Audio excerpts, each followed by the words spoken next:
Bonjour, bienvenue dans la série sur les bases de la mécanique quantique. Alors, nous n'aborderons pas la naissance de la mécanique quantique sous l'angle historique. La naissance de la mécanique quantique, d'un point de vue historique, est extrêmement complexe d'ailleurs. Ça fut une période de grands bouleversements avec des changements, des idées qui changeaient, qui se modifiaient, qui étaient réfutées à peine nées. Donc, une approche historique serait plus embrouillée qu'autre chose. Nous l'aborderons plutôt sous un angle pédagogique.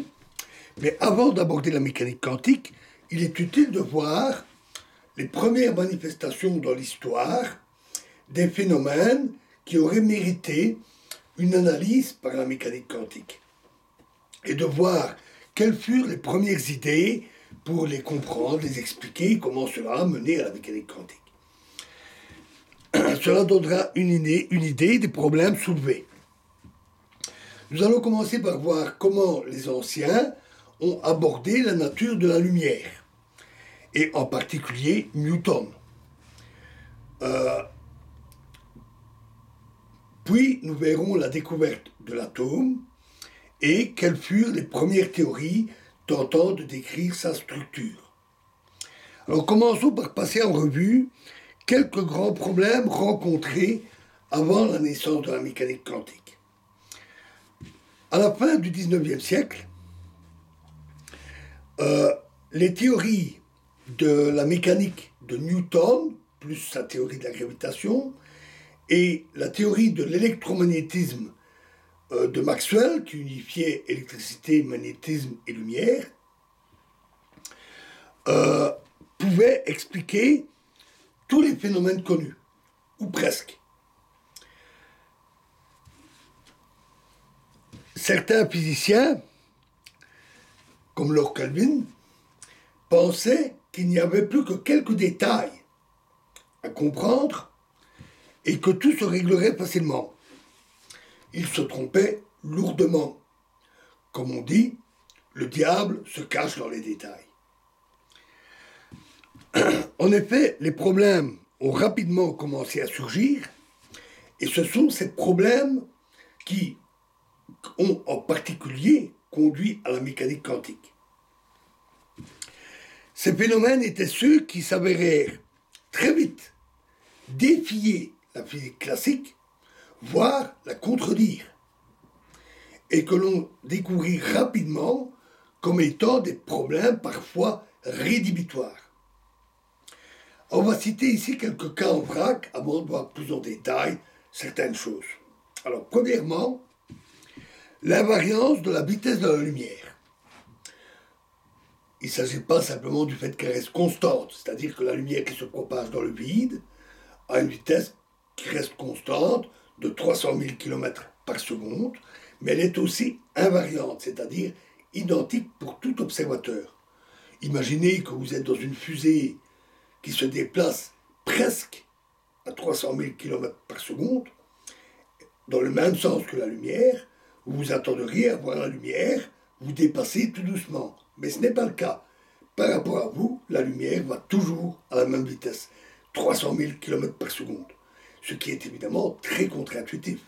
Quand vous roulez en voiture, à côté d'une autre voiture qui roule à peu près à la même vitesse que vous, elle reste à votre hauteur, elle ne file pas comme un bolide. Et donc ça, c'était très contre-intuitif. Cela a conduit à la relativité restreinte. Mais, et par après à la relativité générale, incluant la gravitation. Mais en réalité, elle ne remet pas tout en cause en physique classique. Même s'il s'agissait, malgré tout, d'un profond bouleversement. En effet, par exemple, la théorie de l'électromagnétisme de Maxwell était déjà une théorie relativiste, sauf qu'il ne s'en était pas rendu compte. Les physiciens n'avaient pas compris cela tout de suite. Il a fallu Einstein pour ça. Lorentz et puis Einstein. Et les équations de la mécanique furent aisément adaptées.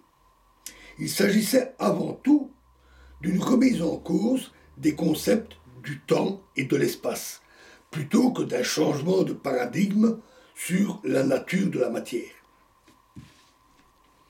Deuxièmement, le corps noir. Alors, on verra un peu plus tard cela.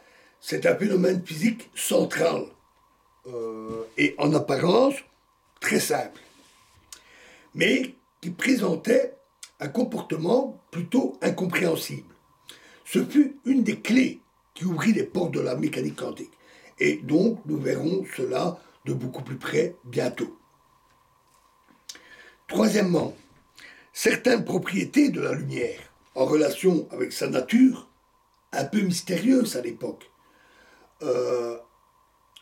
comme l'effet photoélectrique, c'est celui qui fait fonctionner les cellules photoélectriques qui permettent, par exemple, d'ouvrir une porte de magasin ou de servir de détecteur de système d'alarme dans un musée, par exemple.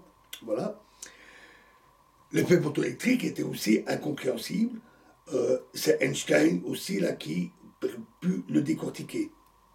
Et c'est aussi une des clés qui a conduit à la mécanique quantique.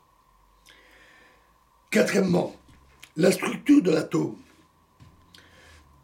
qui avait été mise largement en évidence. Alors, pas besoin de remonter aux Grecs, aux anciens Grecs avec Démocrite, ces atomes, c'est de là que vient le nom, atomos, qui était une approche plutôt philosophique. C'est plutôt la chimie, fin du XVIIIe et XIXe siècle, qui a permis de mettre en évidence les éléments chimiques qui forment différentes sortes d'atomes, de montrer qu'il y avait des régularités, mais aussi des irrégularités dans leurs propriétés, qu'on comprenait mal. Mais à la fin du XIXe siècle, on commençait à pouvoir explorer sa structure. Et il s'avéra que cette structure était l'exact opposé de la structure que prévoyait la physique classique. Ce qui était évidemment assez perturbant.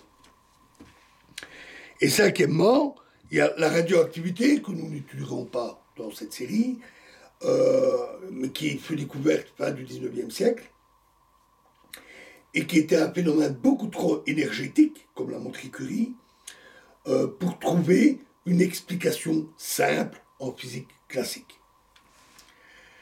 Voilà, le théâtre des problèmes, le cadre dramatique de la pièce est posé. Et dans la prochaine vidéo, nous nous concentrerons sur la lumière, sa nature, ses comportements. Je vous remercie.